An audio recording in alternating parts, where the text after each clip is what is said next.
Hello बच्चों, let's read the question. The potential energy of the particle of mass 4 kg in motion along the x-axis is given by u is equal to 4 into 1 minus cos 4x. The time period of the particle of for small oscillation sin theta is approximately equal to theta is. तो आइए solve करते हैं इसको. सबसे पहले तो लिखते हैं अपना की कॉन्सेप्ट. वो की कॉन्सेप्ट क्या रहेगा कि जो हमारा फोर्स होता है that is equal to force is equal to minus gradient of the potential energy du by dx. We are going to use this concept in this equation. तो इसको आगे बढ़ाते हैं. as our potential energy is given that is equal to 4 into 1 minus cos of 4x. तो इसकी हमें differentiation करेंगे. तो आइए कलर को चेंज करते हैं. तो लिखते हैं यहाँ पे du by dx जो है वो निकल के आ जाएगी. 4 कांस्टेंट है. दिस इज़ 4 माइनस क्या लिखेंगे क्या इसको हम ऐसे भी लिख सकते हैं du by d x. This is equal to 4 minus 4 cos of 4x की डिफ्रेंशिएशन करनी है. ओके तो 4 कांस्टेंट है, इसकी डिफ्रेंशिएशन 0 हो जाएगी. माइनस बाहर आ जाएगा, 4 बाहर आ जाएगा. कॉस की डिफ्रेंशिएशन होती है माइनस साइन, यहाँ पे प्लस बन जाएगा ये साइन 4x. और चूंकि 4x की डिफ्रेंशिएशन अलग करनी है that is we have to multiply it with 4 again. इसको हमें 4 से फिर से मल्टीप्लाई करना होगा.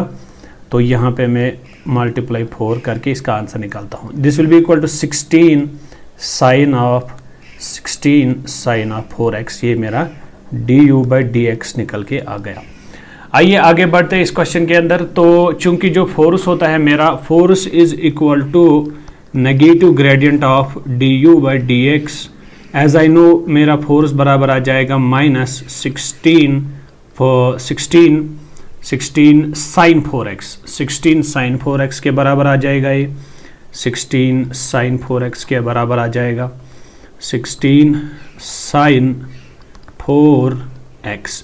As it is given in the question में गिवन क्या है? क्वेश्चन में गिवन है कि sine theta is approximately equal to theta. तो क्या मैं साइन 4x की जगह पे मैं 4x सिंपली लिख सकता हूँ? यस. तो यहाँ पे मैं लिखूँगा माइनस 16 इंटू 4x. तो ये बनेगा फिलहाल किसके बराबर? 64x के बराबर with minus sine. But I know the force is equal to minus kx. ये इसकी बेसिक डेफिनेशन होती है. और k जो होता है that is equal to k जो होता है बराबर वो होता है बराबर m omega square. Can I write omega square is equal to k by m. तो इसको इस चीज़ से रिलेट करते हैं. जो मेरा यहाँ से जो मेरा k का वैल्यू है दैट इज 64.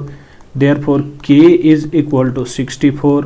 और मेरा मास जो दिया गया है दैट इज 4. देयरफॉर अगर मैं ओमेगा स्क्वायर को निकालने की कोशिश करूँ this is 64 by 4. This is equal to 16.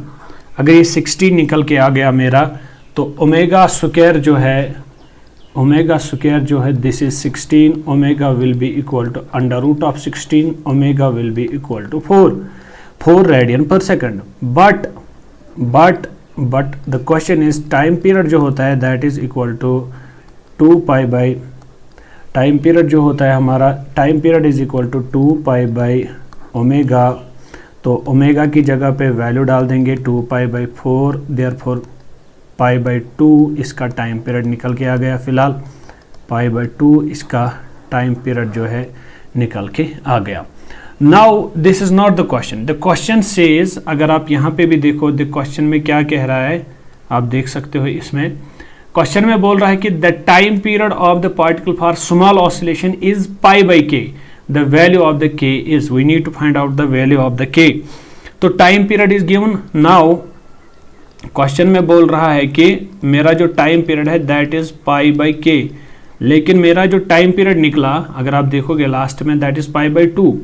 तो टाइम पीरियड जो है दैट इज पाई बाई 2. इसको रिलेट करेंगे पाई बाई k के साथ. Pi pi cancel. Therefore k is equal to 2.